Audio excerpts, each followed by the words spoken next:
Really? Probably. Oh, shit. Well, what are you going to do? Yeah, I think it's only your lungs. Yeah.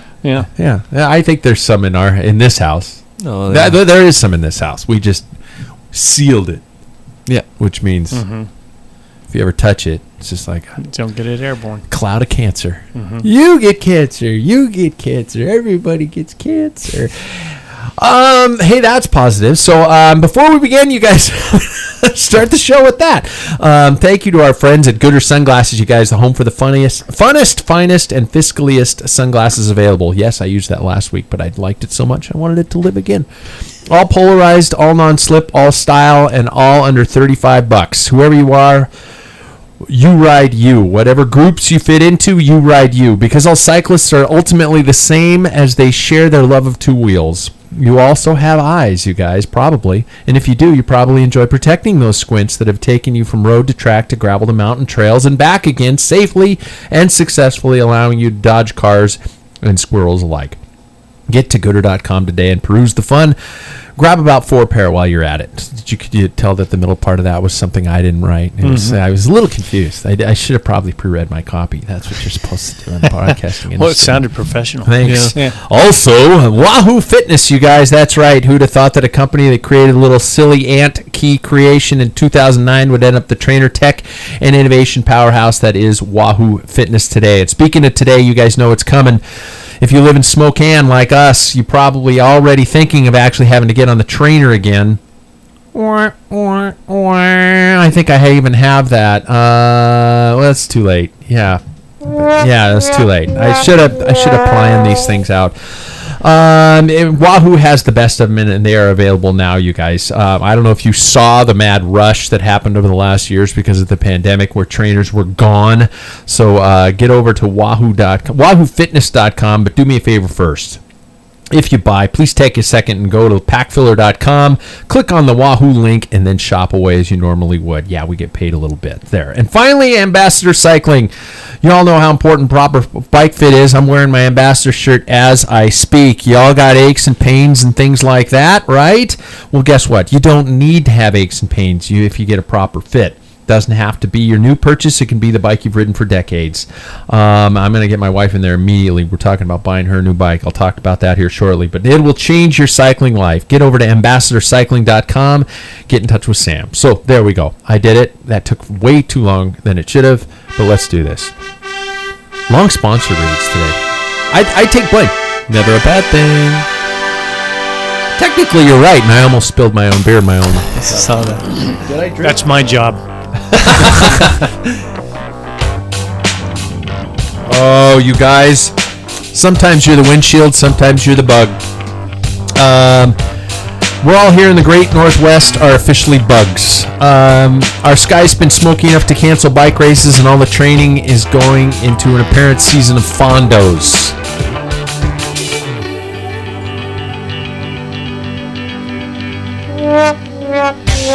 It took me a while.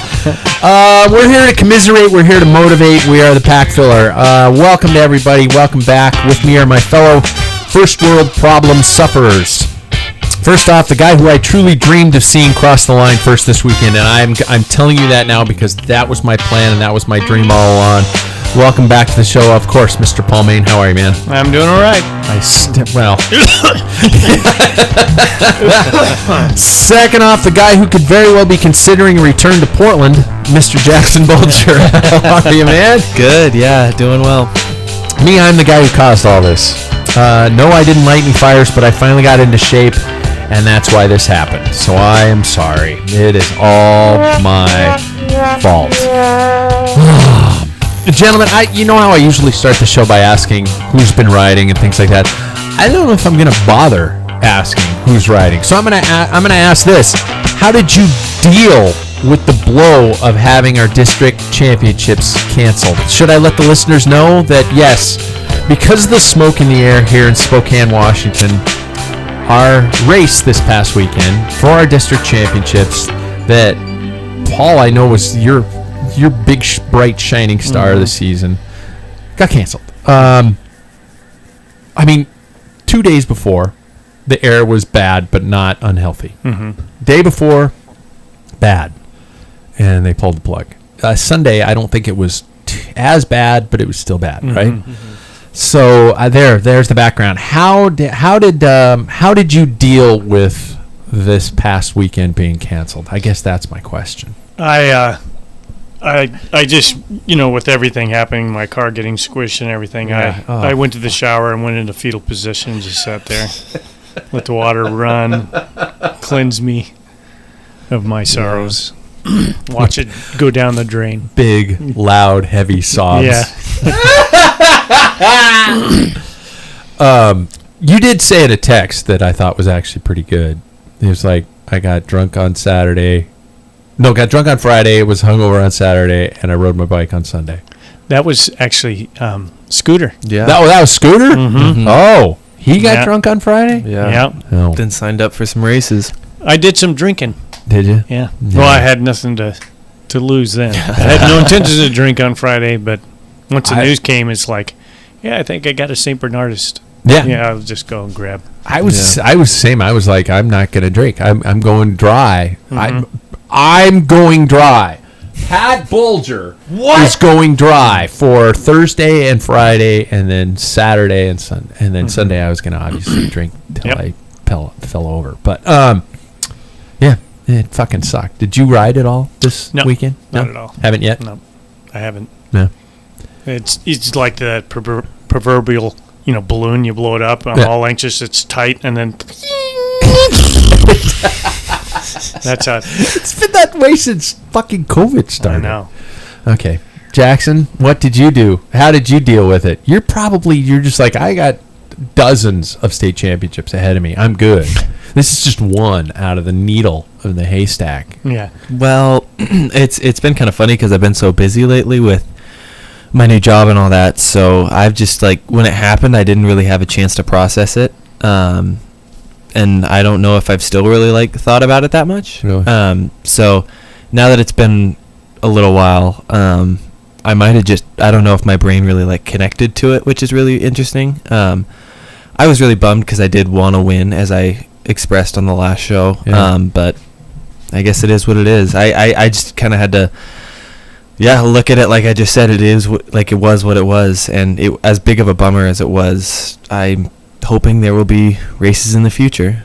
I was genuinely on the verge of giddy. Mm-hmm. I was nervous, which I haven't been for a long time. I was watching the temperatures go up. It's been in the 90s consistently here until today. Now it's 30 degrees cooler.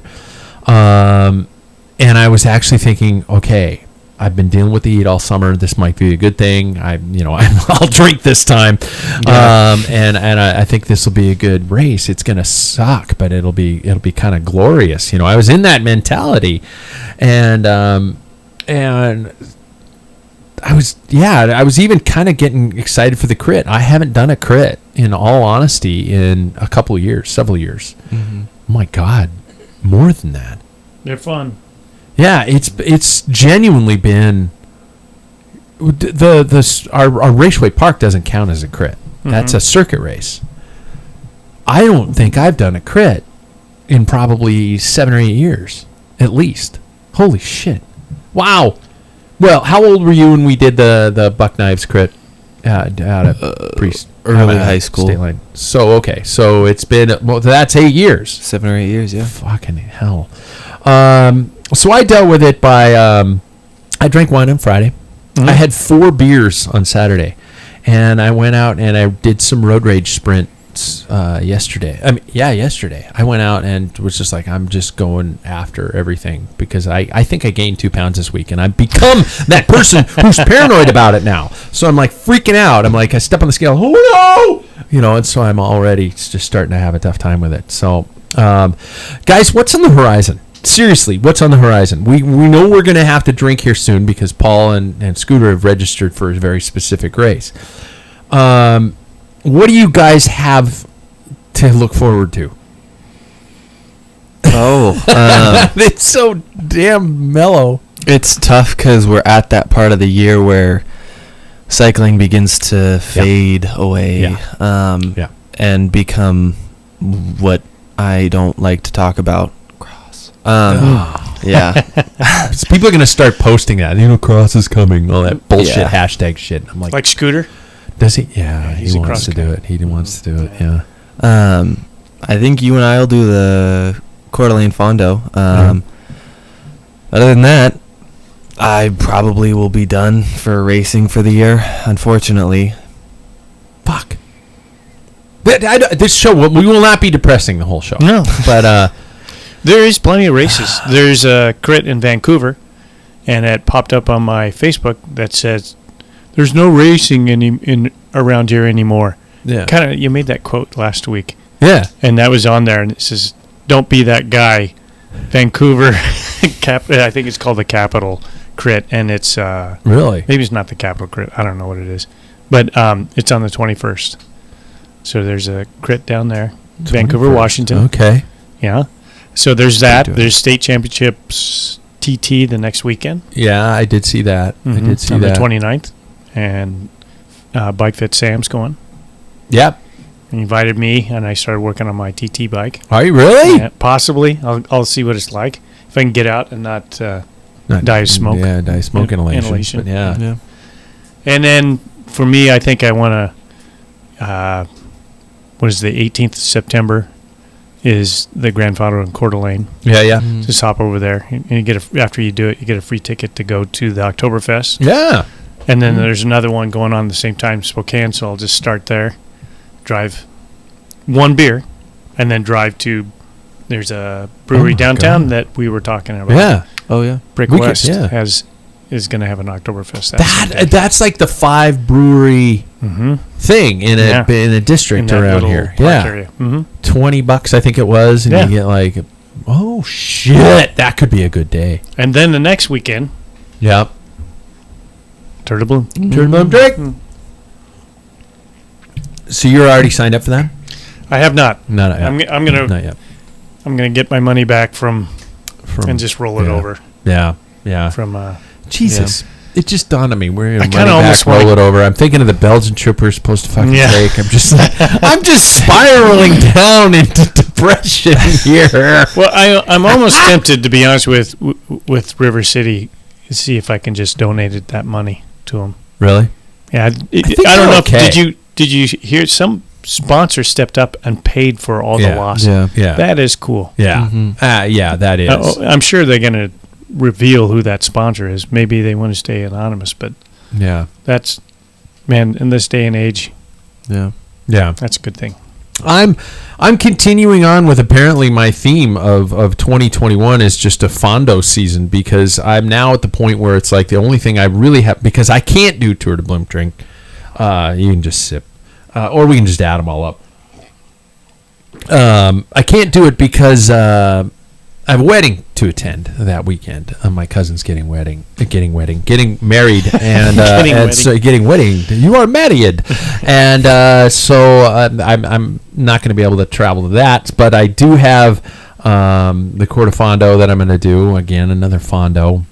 I don't feel like they're racing, but in essence, the Belgian waffle ride was kind of a Fondo. Yeah, and it was a Fondo. If we cross the line first, technically we race to win. Yeah. So there's the Coeur de Fondo, and then there's the good old Chafe in Sandpoint, which I have expressed mild interest amongst the guys in doing, and the Waples brothers want to do the full 150, and they want to race it like they want to win it. Mm-hmm. And I'm kind of trying to figure out what to do here, because I don't know if I can hang with those guys for 150 miles. You could definitely win the 80, without a doubt. When you and I did the 80, I know you could, like, you three together.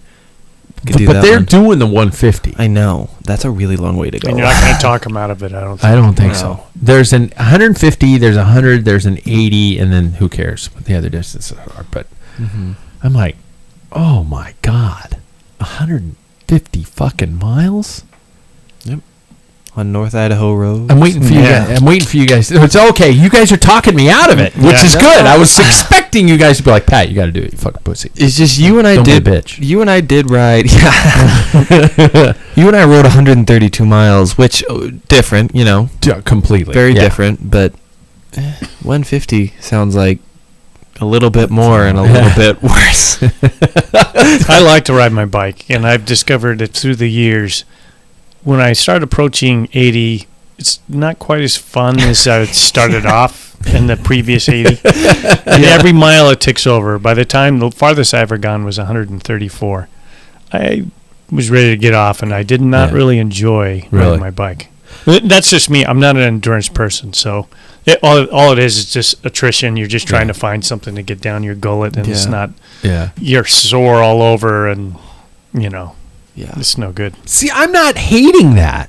Ever since 2016, when I did Leadville, I've been kind of like, I don't hate this. Maybe I should do some of this stuff, but I don't know, Well, the difference with Leadville, and not that it made it any easier. No, you're able to change your position by pushing your bike.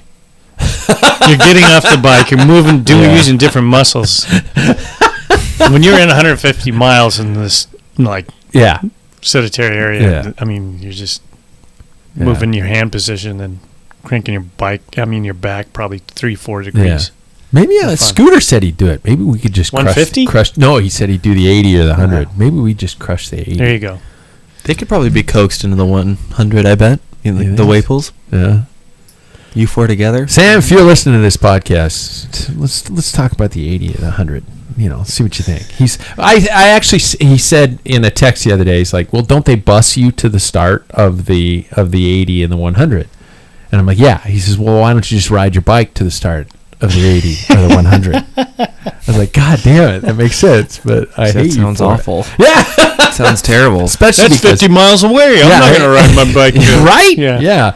So I don't know. So that's basically, I don't want to say that my season has been a cornucopia of Fondo rides, and I, as a guy who claims to want to be a bike racer, I don't know if I consider those, and we've talked about that on the show before, but are they I don't know. It can be fun. And it's like what was that one Packfiller person, can't remember her name, she said when you guys discussed whether a Fondo could be and it's a race until you get dropped, then it's it was well put. Then you suck. Then you keep going, and then you get cookies. Yeah, something like that. Yeah. So what is it going to take you guys to get you? Okay, and yes, this I should just I'm going to title this episode "Gloom and Doom" apparently, because what is it going to take here? We're staring down the barrel of a potential another expansion in the COVID world. Races did come back, but not a lot of them came back. What's it going to take? Is Tour de Bloom? You don't have to drink this time. Is Tour de Bloom going to be enough for you? He'll drink anyway. Going to be enough to keep your batteries charged for 2022, or maybe it might not happen. Here we're dealing with all the smoke. Who knows what the fuck we're going to deal with? What is it going to take to keep things going that leaves a little bit of a spyglass towards 2022 to keep you guys going? Oh, it's tough. Yeah, I don't know, because I haven't really lived in Spokane for the past year, so I don't know what that's going to look like. Doing any event, I get excited. I hope I win every event that I enter into, so that kind of gets me excited no matter what. And then also there is Zwift stuff, if we did another version of our online racing, or we do stuff like that gets me excited. Any competition gets me pretty excited for any sort of bike racing. Yeah, I know Zwift has nothing for you, Paul. No. Yeah. No, it's cartoons. I like Bugs Bunny. What's gonna keep you going? Well, if Tour de Bloom does go, Jesus, we're gonna be hammered. That was good. Thank you. Then it will, because that's just ending on a high note. I haven't done a 4-day stage race in a long time, or 3-day, 4-stage stage race in a while. And that just, I mean, you're carrying it on that fire. I mean, if it doesn't happen, piss.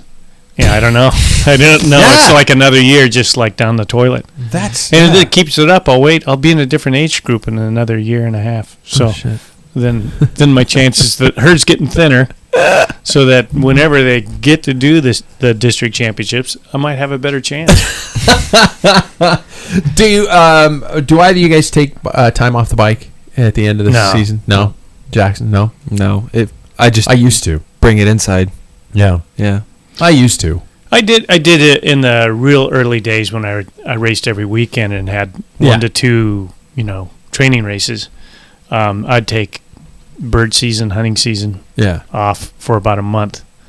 CP and I used to take our dogs and guns for a walk, we would say, because there wasn't any birds to shoot. So maybe we were just bad hunters, but we had it fun, So that was about the only month, and then I just got back into it. Yeah. I used to take time off, but I think it used to be like the month of October and maybe even November. A good chunk of November I used to take off, and then things kicked up in kind of December, then really kicked in January. It was always that was the time when you really had to start. So I don't know. I'm paranoid about it, and I gotta find a way to keep things going. I already know. What? Cross. Well, I was gonna ask if cross. I don't know if I'm gonna race cross. I will work out in cross and do that kind of stuff, but a lot of times on mornings of cross races, it's icy.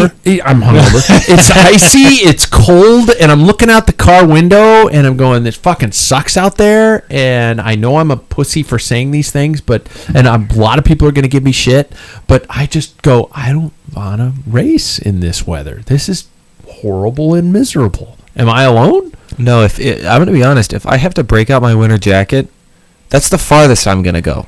Like, I don't have bibs. I don't have like full on bib tights. So it's like, at that point, it's just kind of not worth it to me. I don't want to shiver after a ride. Yeah, I think cross is great. I think it's a way to stay in shape. It's not the cold that bothered me. Is getting off your bike. That's so stupid. The whole idea of riding your bike. 5 minutes ago, you said the great thing about Leadville was that I could get off my bike. Well, that changes. That's different. I'm saying it's different than riding in a bike position. It wasn't a great thing. Yeah. Okay. But I just don't like that part of, running. I never did enjoy running, so why would I do that with a bike on my shoulder? It's even worse. Yeah. So. Yeah, I mean it's kind of crit oriented.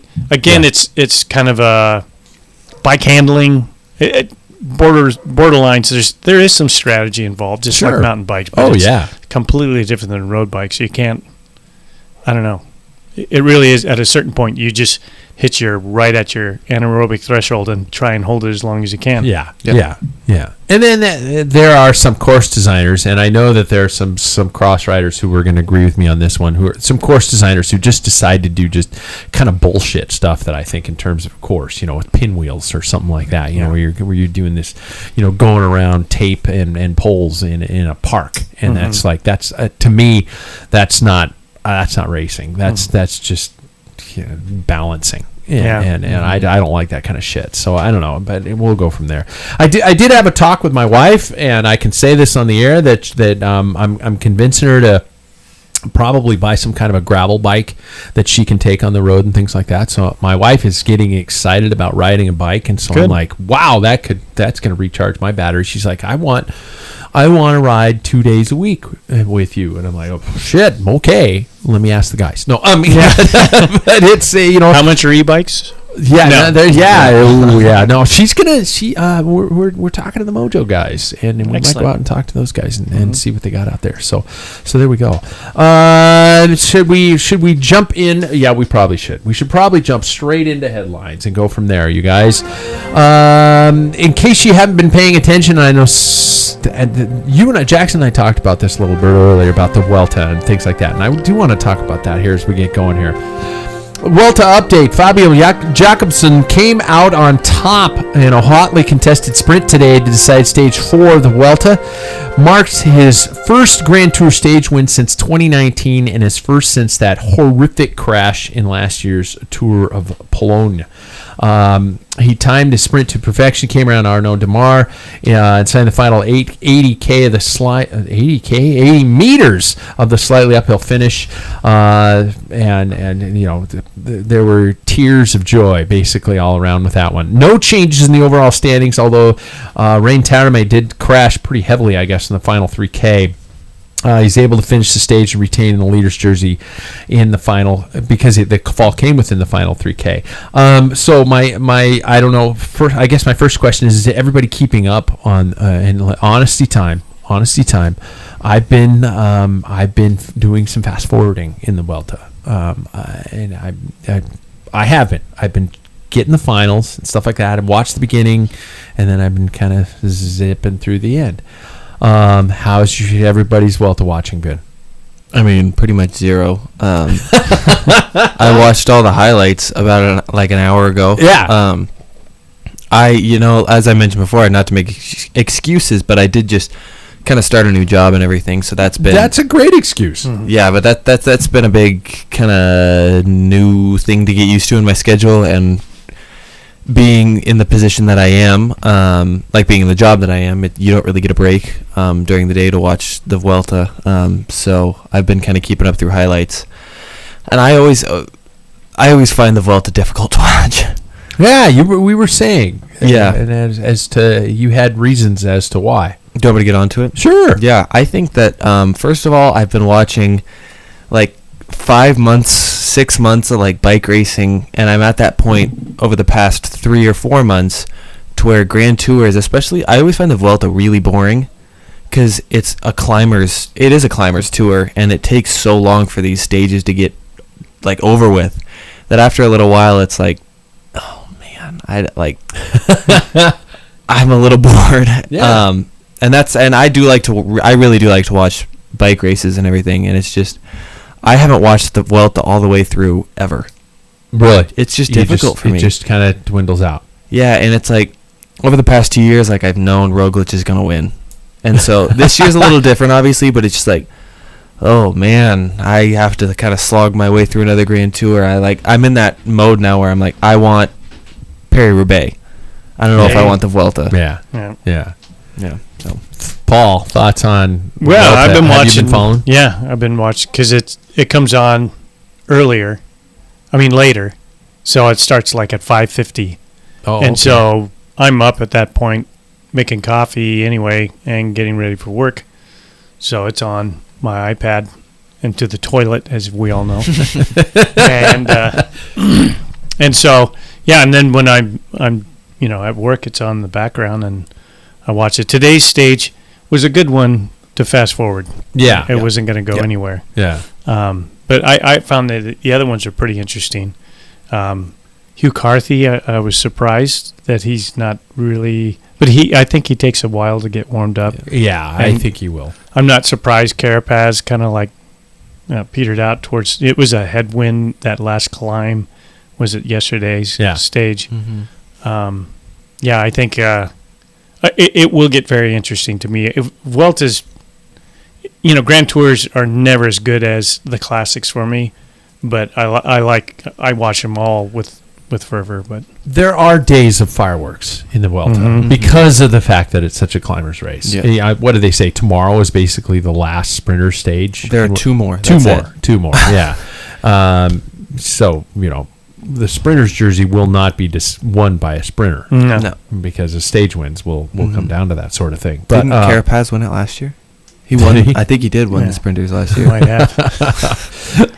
So there you go. I agree that that it's so weird. There's a mental shift going from the classics into the Giro, and you have to just kind of train your brain to go to, if somebody else is going to win, it doesn't necessarily matter. Today's not the biggest day. You have to wait for the biggest days, and the biggest days aren't sometimes the biggest days. And it's like watching a soap opera. It just continues to roll. Yeah. Whereas you're watching an episode, a single episode, a single standoff movie in classics, which I just obviously are that much more powerful. But nothing to say anything bad against the riders, but I'm ready for a one and done kind of a thing, and we do have Paris-Roubaix, we do have the Worlds, we do have Lombardia, we do have those types of events, but I've been fast forwarding, and I'm not going to lie about it. I've realized that I'm not missing a ton, and sorry to belittle the sport we all love, and everybody's going like, you fucking dick, I watch every second. No, you don't. Yeah, but so there we go. I do want to talk about a couple things that are happening within the race, and one of them being the Ineos Brain Trust, or lack thereof. A lot of discussion in the press and in things like that Bernal should take over the sole leadership of the team, with Carapaz losing time. I most of my research today was dealing with that, and every time I read more research about it, the more time I screamed at my computer going, are you kidding me? Nobody's talking about Adam Yates. I know, he's in between Carapaz. Everybody's talking about Carapaz and Bernal. He's currently 16th overall at 121 down. He finished 5 seconds ahead of Carapaz and 7 seconds ahead of Bernal in the opening time trial. The guy's got the form. He's ready to go. Rest of his time loss was because of that crash in the closing K of Stage 2. It delayed him, but he didn't fall. So there's no injury involved here. He was the only overall contender to attempt multiple attacks in the lead group on the Picon Blanco. But they show that he's got something going, and he has said in the press that he is here. This is his highlight of the calendar. He is here to do this. Did any of us pick him last week? No, none of us did. What is the thinking in we obviously don't know, but what do you think is the thinking within Ineos, and is a straightforward Bernal pick going to be the one that is successful? I said this earlier, but I don't know what it is, but as of recently, it feels like a Yates is always going to pop. That's what happens every single time. Everyone's like, oh, like one of the Yates is doing so well. He could win this Grand Tour, and then out of nowhere, gone out of the top 20. Like they explode, and then it's riders like Bernal, Carapaz, Roglic, Pogačar. All of them pick up the scraps that a Yates left. I mean, it just seems like it's always happening. Like in the Tour this year, we were like, ooh, what was it? The Tour? No, it was the Giro. I think we were like, oh, Simon's gonna do something. Yeah. Out of the top 20, it's inevitable, is what it feels like. And Bernal from the Giro seems like he's on pretty good form from what he showed then. I don't know what COVID did to him, but I think he could be the nailed-on favorite, because I think Roglic this year has had a weird year. And interesting, I heard somebody made a claim, whether it was where I read it or it was a podcast, somebody heard that Bernal he's starting to have back problems again. Oh shit. So it'd be interesting. Maybe that's why he's there was an article in Cycling News, he's like, we still haven't decided. I'm not the sole. He's trying to take that because maybe he's got a tender back and he's ready to go. Yeah, but he didn't mention Adam Yates. He's like, Carapaz is only 216 down. He did. And it's like, what? Do you guys not like him? Yeah. Is he the guy who's just like, oh, just this is a British team, and he's a British rider. Yeah. And the Daddy Warbucks, who's paying for you, Mr. Ineos Radcliffe, is British. So I would think he would. He'd be pretty jazzed with a British winner. Yeah. So it just seemed bizarre watching that entire thing. Go down here. Roglic is currently sitting 30 seconds back. Calmajan 35. Enric Mas, I think I had him circled, but I don't think I officially voiced that I picked him, which was stupid. No, it was a good move. He's on Movistar. Yeah. What is going on within the Movistar ranks? I don't know. They're not going to do another Netflix this year. So we won't know. Yeah. Is it just is it truly every rider for themselves? I don't know. Within this organization, because just watching them just kind of attack each other is just like, or is Valverde just like, I'm fucking going out in a blaze of glory or something? I don't know. He's sitting 7th. He's only 57 seconds off the lead. I think Movistar has a tendency of getting really good talents, but that are just solid duds. Yeah, Mikel Landa, to me, really solid talent, but he's kind of just a dud, and that's what currently 10th. But he won't win. Brian Victorious. Yeah. He will not win. Yeah. Because I just don't think he has the team or anything. I just picked him. I You picked did? him last week, yeah. You did. Yeah, you did. Roglic, Yeah. And then who's your other? Of course, a German. Oh, yeah. He's still upright, though, right? I think he did go down. He went down early. There's like 3 Bora guys went down. He did, but he wasn't out because a couple Bora guys went out on that one. So, are you guys comfortable with your choices, how they're sitting? Jackson, remind us who you chose. I picked Bernal, Vlasov, and Gino Mater. Okay. How are you feeling with those? Is Vlasov in the top 10? Vlasov is not in the top 10 currently. Part of me wonders if he'll target stages after what he put out in the Giro, but I don't know. I'd be interested. And I think Bernal will, if Back does not destroy, or if Back is not destroyed, then he could show something. Yeah. Paul, how you feeling? Well, you know how I do on these things. I'm never confident. Dude, we have really smart choices. It's just that something comes along and just like a tree falling on your car. Yeah. One of those things. Yeah. Go figure. Oh, fuck. Yeah, I have Primož Roglic, I have Hugh Carthy, and I have Guillaume Martin, and I don't think, I'm not counting Hugh Carthy out. I don't know where Guillaume Martin is. The second week, things are going to really shuffle. Yeah. Really shuffle. And then the third week, it's those climbs that they have coming at them is like, it's insane. Like the year that Chris Horner won. Yeah. It was like watching that they were climbing up this wall, and he and Nibali were going back to back. And they were crawling. Yeah. And I'm thinking, how much longer? It went in for, I mean, it's 2 kilometers, but you're watching it for 20 minutes. It seemed like. It's like, holy cow. That's how steep it was. That's rumors that Nibali is returning to Astana next year. Yeah, there are rumors floating around about that one. So he's leaving the Trek burial ground. And as much as I hate to say it, switching stories, I hate to say it, dealing with Trek burial ground, say it ain't so, KFC. Katie Compton has accepted a 4-year suspension after testing positive for an anabolic agent following an out-of-competition test on September 16th, 2020. The USADA announced Wednesday, last Wednesday. Compton's 4-year suspension began on September 16th, 2020, and the date of her positive sample the date of her positive sample was discovered. She had planned to retire after the Cyclocross World Championships in Arkansas, scheduled for January 29th and 30th, and said that she was incredibly sad to end her career this way. Unfortunately, the news of the positive test came 5 months after she'd given the sample, making it incredibly unlikely she could provide proof that it came from a contaminated supplement of food, which she was going with.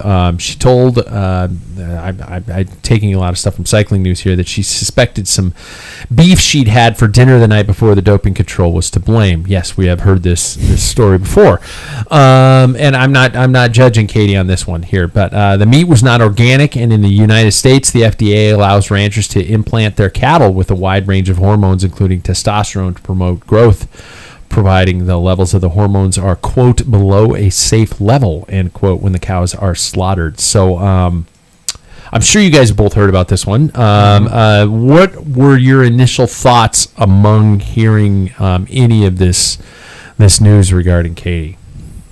Yeah, I don't know. It's tough because we look at a lot of dopers and go, you cheated, so you shouldn't be let in. And I don't know. I think I look at this and I say, you pull this kind of stuff, you earn your time. Come on, the meat really, like, yeah, well, okay. I don't know. I just feel like it's a bit of a grasp at straws to get out of a thing that you did. Contador did it, now we're seeing this pop up multiple times. Either it's a pattern or it's a great excuse. And I'm finding it to be a bit of a great excuse. You gotta, especially at that point, if you get caught for it, there's probably a good amount of it in your urine, bloodstream, whatever you gave. So it's, I don't know, it seems hard to skirt around, and I think you got to accept the punishment because you did kind of cheat. I will say that Katie has always been adamant about anti-doping. I mean, more than, not like Voldemort anti-doping, but she has been like very, very, very staunch. She's asthmatic, and when Froome got busted for salbutamol, she said, I think that if he had too much, they said that he had too many puffs in his inhaler, and she's like, if I have to go beyond what it's recommended, then I'm not racing, or I'll race and just lose.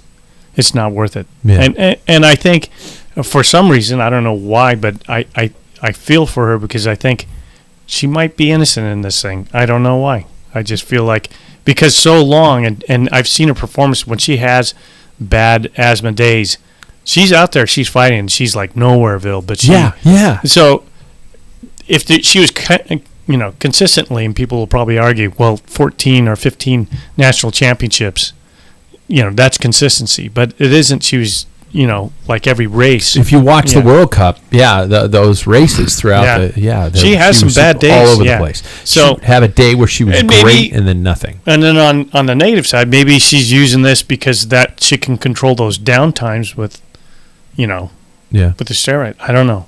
But I would, of all of them, I probably lean, of all the dopers have been caught that use excuses like pigeon pie. Yeah. Bring that back. I think for some reason I have a tendency to kind of feel for him, Yeah. I don't know if it's meat. That's a hard one for me to swallow. It hit me like a gut punch, to be honest. There always are going to be. I think we have to come to the conclusion that we are in a sport where it's performance-based, enhanced, and then people are going to have to find a way to deal with their genetics, not allowing them to become the person they are going to be, and so they're going to try to find marginal gains, wink, wink, to find their way to obtain what they need to obtain. And I think look at the Olympics. How many people have been like the British 4x400. Got popped, lost their medals. One guy got nailed. I think, like, even in baseball, some of the guys that got caught was try to recover fast from injury. So drugs are used to accelerate the healing process. But that's still, in a way, cheating. Doesn't matter, even if it's not to enhance your existing performance. But if you're trying to accelerate your healing, to me, that's still cheating. So... And on top of the fact that for Katie's situation, because of the time passage of her original test and when this became positive, she can't research it, she can't find it, and because she's not somebody with Alberto Contador's financial backing, she can't pursue her innocence because it would drain her. That's it. There's no large corporation, or she hasn't earned multiple millions of dollars by winning tours to back her claims up, and so I think that's not only a shame for her to go out that way. I wish that she could have a way to defend herself and show one way or the other what the truth is, and it also frightens me a little bit for people in the future of the sport, especially some of the people who are less paid and things like that, who don't have these gigantic machines behind them to defend them for something that might have been a genuine, honest mistake.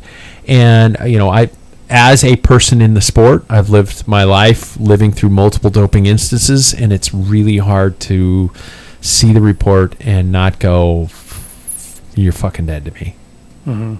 It's so hard to not do that. So yeah, Jay, I agree with you. Your first reaction was like, fuck it. Okay, then tell me opposite, show me opposite. And I agree with you on that. So it's don't think that you're the only one who's on that side of the coin, but because it's like, God damn it. Yeah, it's just tough because it's like everybody's like such an advocate for like racing clean, training clean, all that type of stuff, and then it's like when you look at somebody, especially an American who's been doing it, it's I think it's even tougher to swallow because you see that national pride, and then you go, oh well, what you did was in a way not really you, which is kind of tough to swallow. Which it's a bummer. Like, if we're being really honest, Lance Armstrong, what we all looked at was, oh my God, that's an American doing amazing things, but just kind of fake now. Yeah, it's hard to deal with. It's hard in this sport, and it's hard with any of these extreme athletic, challenging types of things. When you watch the Olympics and the swimmers are talking about the fact that there is doping within swimming, and you're hearing rumors of it, but nobody's being caught. And part of me is screaming at the TV going, are you fucking kidding me? Why are we being so overly tested when you guys are walking? When I look at baseball players who are just jacked to the gills, and if they get caught, they're like, well, you can't play 5 games or something like that. But, sorry. Anyway.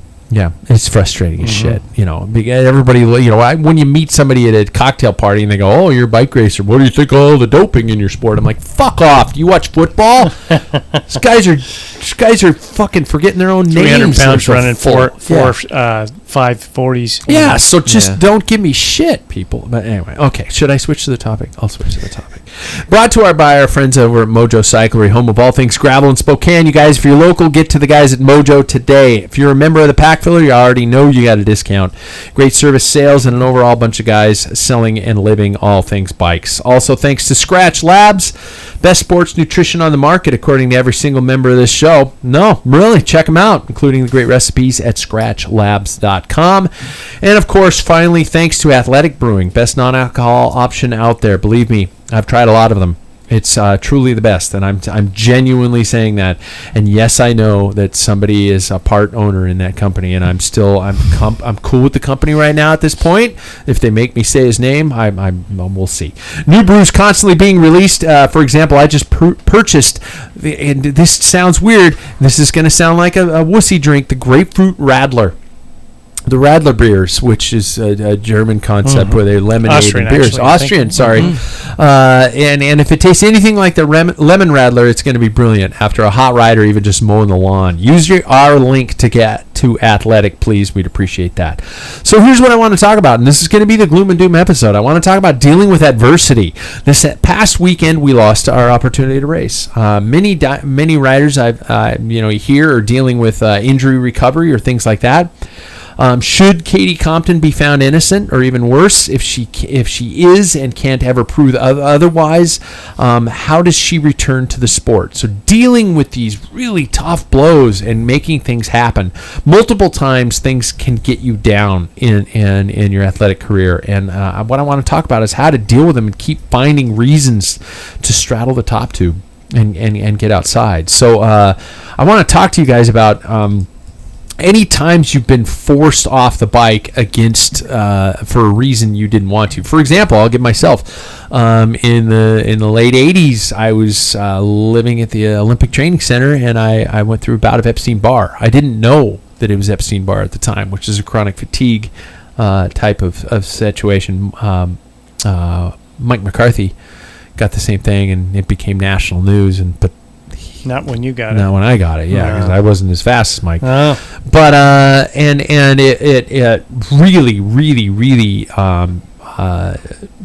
hit me in terms of not only the physical realm of it, where I had to leave the Olympic Training Center, and what I thought at the time was in shame because I didn't know that that's what it was. I came back to town, and my father and a doctor, really great, Scott Bradley,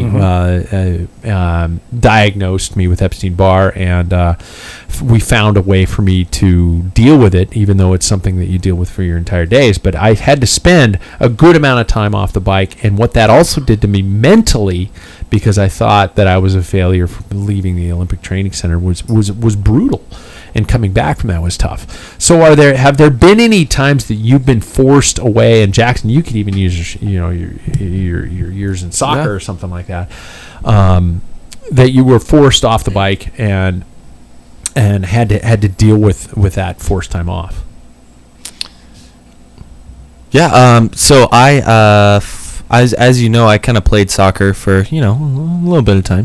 Majority of your life. Of my life. Yeah.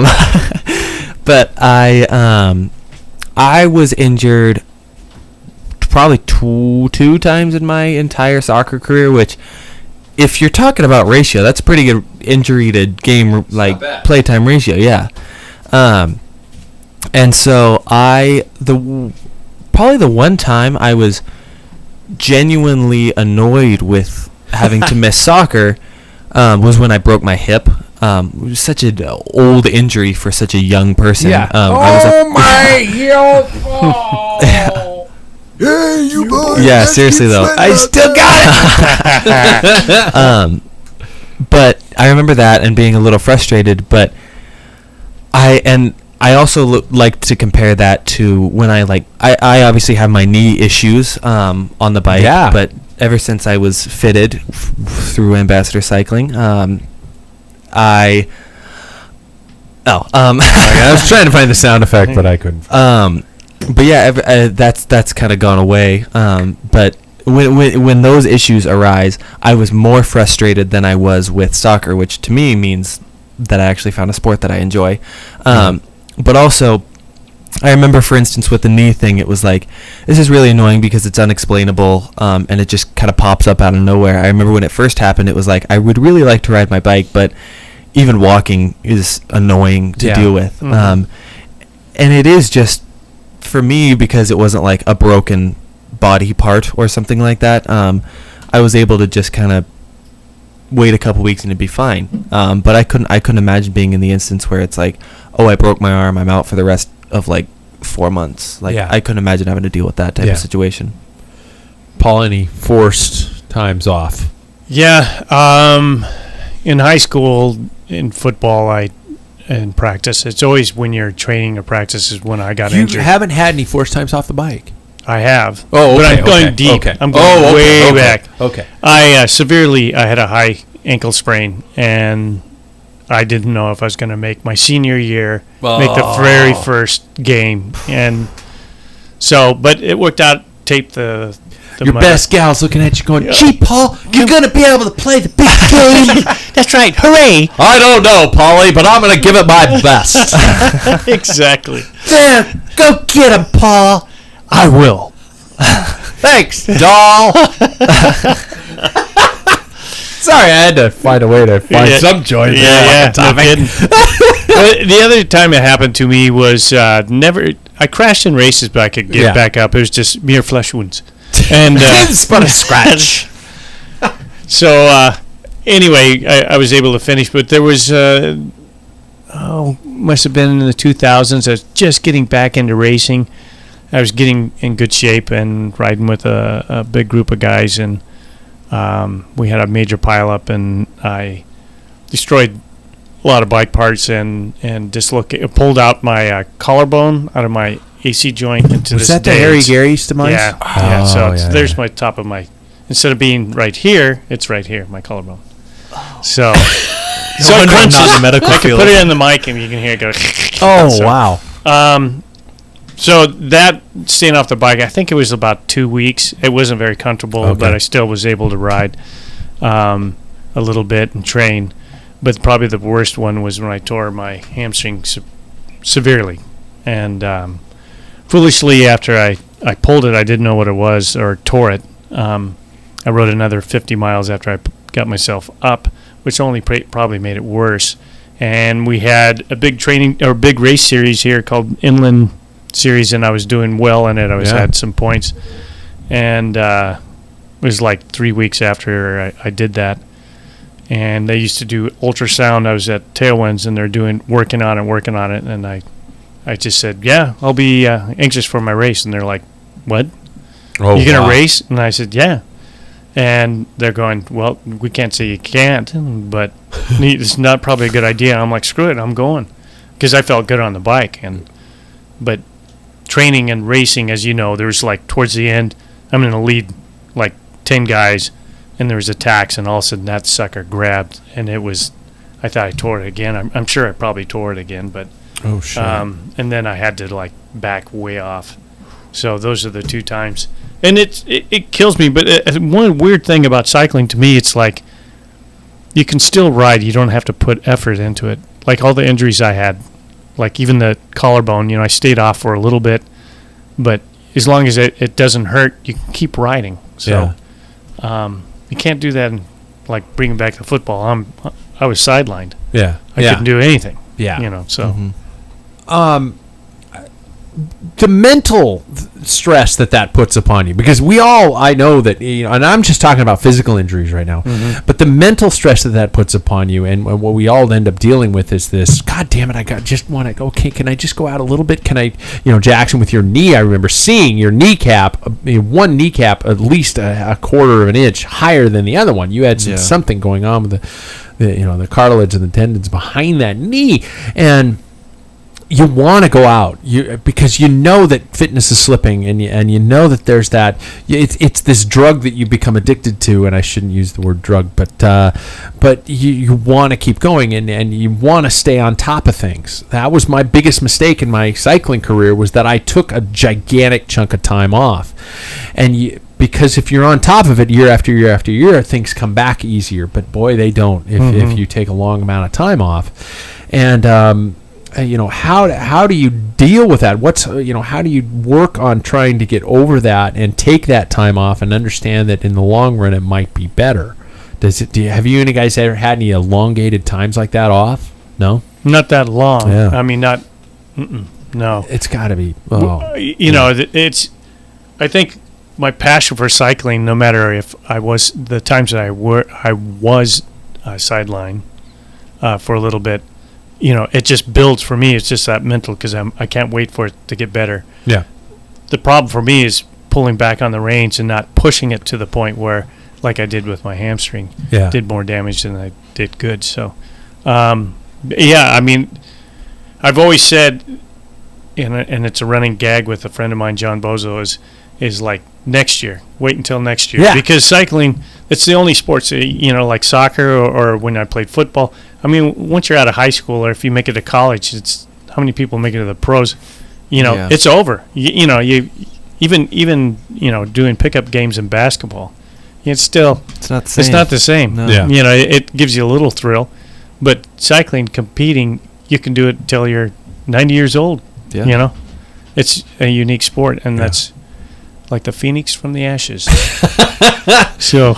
Yeah. Let's talk about what I'm calling political setbacks, disqualifications, rivals in the field becomes negative, things become depressing and shit like that ruin it, or coaches that cause burnout, or a team that just ruined it for you. You don't want to face them next year, or things like that. And that mental aspect that brings you down, you're just like going, oh my God, okay, I got out of that team, but I don't want to see those fuckers next year. Where you want to almost kind of just fade off into oblivion, or move to another town, or things like that. Even if you haven't dealt with them, how would you deal with something like that? For example, let's say let's say you had a race where you went to and you rode so hard that you shit yourself at the finish line or something like that, and there's crap running down your leg or something like that, and everybody's going like, fucking A, man, you got shit running down your leg. I'm like, yeah, I know. You want some? Yeah. And you're totally embarrassed. And I'm basing this off of a partially true story. When I was in grade school, I threw up in my 7th grade reading class while the girl in front of me was reading, and I threw up applesauce all over her, and I was embarrassed. I was embarrassed to the point of wanting to drop out of school. And I'm sharing this on a podcast to thousands of listeners right now at this point. I'm bearing my soul to say the fact that, yes, I puked on a girl named Heather. I'm not going to give her last name. But I didn't want to go back. I was terrified to go back. Have you ever had an example like that where you were embarrassed in the scene, or a disqualification, or a USA Cycling ref you wanted to fucking punch in the face, and you did, or something like that? You know, where something brought you where you're like, oh my God, I got to swallow my pride, or I got to quit. Anybody? Oh. Am I just shooting blanks here? Well, you want to talk about traumatic experiences with coaches. I line up, because I've got a few. You've had some soccer coaches who were twats. Yeah. And it's and this is not just with soccer, but this could be with any sport in which you have coaching. I found out through my experiences that it's sometimes really hard to get excited for anything if you have a really bad coach, or want to go to the practice, training, whatever it is, if you have a really bad coach, and it's you will fall out of love with the sport a little bit. Yeah. Like soccer for me for a while was my lifeblood. Like YouTube, video games, TV, everything was that. And then one year a couple of years, it was like you switch to the big leagues and people are hitting your insecurities, and it's like, oh my God, I hate myself, and now I hate the sport. And it's just like, I mean, I did stop. And if I'm being honest, it was probably because of the coaches in the community, because it's everybody for themselves. Even though it's a team sport, no, it's not. It's a gigantic individual sport after a little while. And to transition that to cycling, it's like when I found the sport of cycling, it's like, because it was like, to be honest, my coaching, my terms type of situation, I really enjoyed the individuality, but also the teamwork that it brought, because it was like all for a team goal. In the end, ultimately, sure, I found it to be more of a welcoming feeling in community, rather than just like, hey, if you don't do well, you're not gonna make college. Like, you're not gonna go to college. That type of situation. So, yeah. Paul, yeah, no. Well, when it comes to coaches, I can think of one, and he's highly regarded, and he's in the Hall of Fame for the state of Washington. Shit. He's a phenomenal coach, but for some reason, I don't think my senior year, my best friend and I were, the only two seniors on the team. And the year before, well, just to back up and preface, Reardon, where I went to school, is a small school. And so, but when we moved there in 1970, I was just a little kid, and basketball was everything. They already won 2 state championships in previous years, right before, I think, 67, 68. And then 1970, the year we got there, they won, and 71 they won. 74 they won. My brother-in-law, he wasn't my brother-in-law at the time, was on that team and won the state champ. And when there's people just packed in watching B basketball, it's like you can't hear yourself. I mean, it's so loud. And growing up, of course, then you just like, I'm going to do this. So when I was in 5th grade, I played on the 6th grade team. And mind you, it's a small school. Because a big school, I probably wouldn't have made it. But now there's always that playing up mentality. Always, yeah. And 6th or 7th, all the way up. I was always, and I was a captain my freshman year of the JV team. My sophomore year, I was actually doing both varsity and JV. And then my junior year, I thought, I'm starting. I just thought for sure, it's no problem. I sat on the bench, and I played maybe 1-2 minutes. Oh. And it was devastating. I remember just like, and during practice, the coach that's at Reardon, I don't know if he had something personally out for me. I don't know. That's not fair to say. But the assistant coach that I had the whole time was tough as nails, like a drill sergeant. But he believed in me. And the head coach kicked me off the court, literally, in the ass with his foot. Holy shit! And so I sat down on the bench, and he wanted me to think it through. And I said, I'm done. For the first time in my life, I'm done with this sport. And that drill sergeant guy came up, and he goes, "You have it. You just need to settle down. Don't even think about what the mistakes you had." Wow. And then within a week, I was starting. So whoa. Well, it helped that Okay. that one of the stars got caught smoking dope. So I kind of moved things around, and then next thing you know, bam. Yeah, and you planted it in his gym bag. Yeah, You put it in his gym bag, didn't you? Jeez, planted the weed. I didn't think I told anybody that. Fuck, I knew Didn't it. mean to make that public now. Sorry, Bart. Sorry, Bart. Bart sounds like a dope smoker. Doesn't he? He's a great guy. Bart. He always got in trouble though. Pass the dope on the left-hand side, But Bart. it taught me, that little thing taught me, is like you don't quit. Yeah. If you're passionate about your sport, you've got to press on, and it really has. I mean, cycling, I had a year where I have more probably asphalt buried in underneath my skin than anything. It's like I'm not even a part of the crash. I felt like Geraint Thomas. Yeah. You know, it's like, holy cow. Yeah. People were running into me, taking me down. You know, and I made a couple of mistakes, but you know, it's a matter of just pressing on. If it's something you like and you really find, you just got to focus on that and put the negative behind you. So, see, that's kind of the thing I was looking for. You know, it's just this trying to find that way through these adversity. I had a coach. It's kind of funny. I wasn't even thinking about these things when I was writing this stuff down. But yeah, I had a coach who I left the team that I'm on now, and I'm back. I left because he and I weren't clicking, and it was terrible. And I was in the middle of college, and I remember at the time, because I wanted to leave, the people in charge of the team would not let me leave. They wouldn't release me, so I had to race unattached for a year, and you know, things like that. And they're all people we know, you know, who we're in a close circle with, and it was a gigantic falling out. And I left cycling and just focused on rowing in college after that, and it burned me out, you know, and those types of things. How about physical injuries, you know? And I know none of us have had any major physical injuries, but you know, I think about our buddy Terry, you know, who dealt with a very, very major crash in cycling where he broke his pelvis. Yep, shattered his pelvis. Yeah.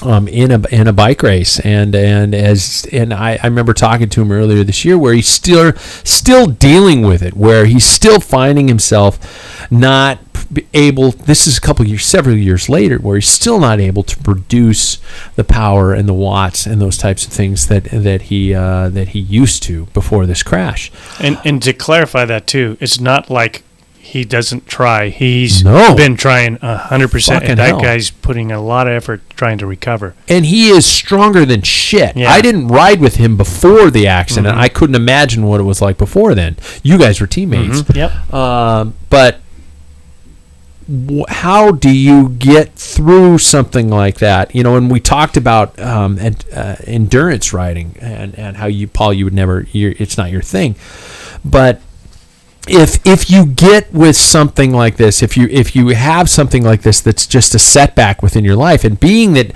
I know that I'm sitting across the console from two very competitive guys, what if that competitive element is taken from you in the form of an injury, in form of recuperation? How do you shift? Heaven forbid we'd have to shift this mentality. But if there was, what would be the way in which you could do it and deal with that and move on? Does anybody have a way in which you could attempt that? Jackson, you probably are like, fuck, I haven't even thought about it. I'm just living my life, man. Seriously, no, Jesus, Dad, bring me down. Yeah. Thanks for throwing mortality in my face. Yeah, seriously. I don't know what. I don't know what it is, but I think like the competitive nature of cycling, I really glom onto. I think it's really a big part of it for me. But at the core of it, I just get excited to ride my bike in general. So if I have that competitive nature taken away from me in some shape or form, all that would really matter to me is if I can ride, you know. Sure. But if this hypothetical situation in which I can't ride is put in front of me, then you can ride. You just can't ride at the level you had been riding at. Yeah, I think that would be, to put myself in the shoes of Terry, for instance. Oh, it's a laptop. That was my laptop? Yeah. Oh, well, I won't do that anymore. But it would be extremely frustrating, especially knowing what you could do and knowing now what you can do is not the same, I could definitely get that frustration level of like, Sure. why is this not letting me do it? Wouldn't drive you to the golf course? God, no, I'm too stubborn. I'd look at it and say, okay, because this is my screwed up mentality of going, oh, I can't do that now. Give me a month. I bet I can do it. That's why I did Belgian waffle. I looked at it and I said, I can't do that when I signed up for it, but I bet you if I throw up at the end of it, I'll still do it. It's a good attitude. I like it. I do like that. Yeah. I do like that. I was looking for a quote to go out of the show, but I'm not done with the show. So thanks for giving me the quote to go out with at the wrong time. Write it down. Yeah, exactly. Exactly. Yeah. Paul dealing with that. I guess my biggest fear, I'm, kind of staying on the same wave as Jackson, is that for me, riding my bike, I enjoy it. Spirited rides, it's a thrill to me. And then races are to the point of that's, utopia for me. Yeah. And that's what I focus on.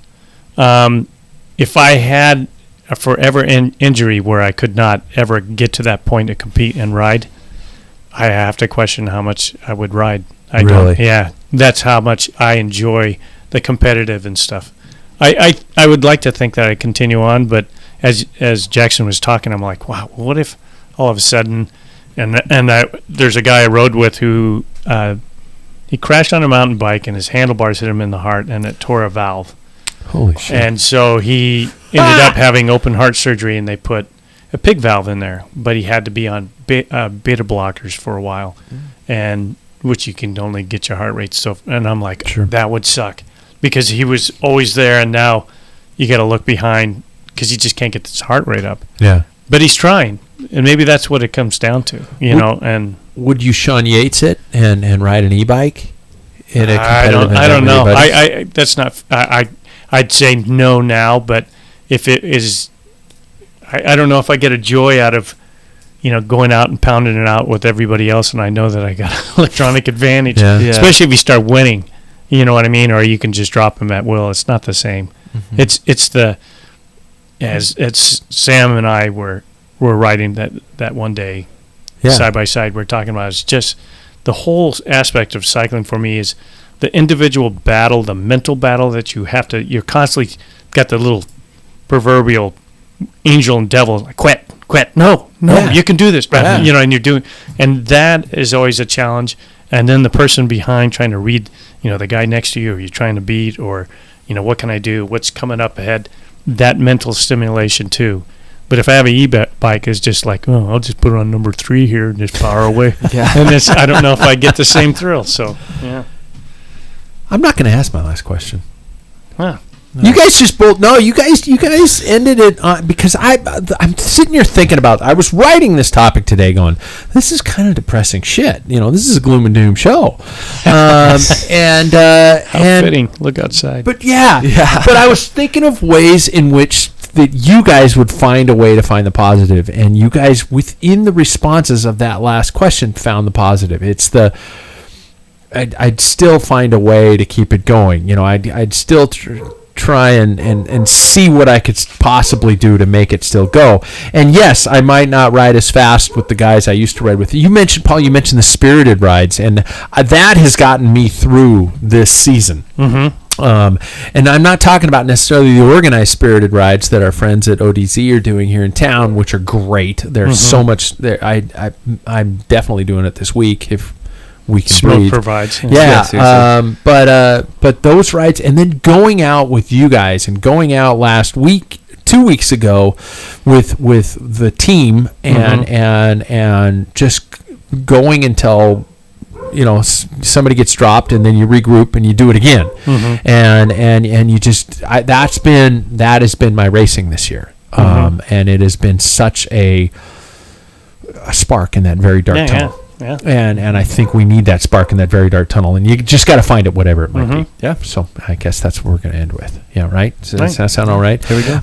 Hey, you guys, that's our takeaway. And I have here written, Jackson, any way to make us feel all warm and fuzzy, but you already did that. I just want to note that I have it written here for you to find us any way to make us feel all warm and fuzzy. Because you always just do that. You're just like going, hey, man, peace and love, you know. It might change since he's left Portland. Yeah, he's hey, in, man, you know. Yeah, he's in Bethlehem now, so Yeah. it can all go down fast. Yeah, Spokane. Yeah, exactly. Hey, you guys, thanks for listening. Tell a friend, subscribe to the podcast, get out there, ride, stay safe, and oh my God, if you don't have the smoke, appreciate it, because I'm thinking this is just going to be a normal August, September kind of thing for us here. So we're just until there are no more trees left, and then there's no more oxidant. So see, I brought the show back down to a shitty conclusion. Thanks, everybody.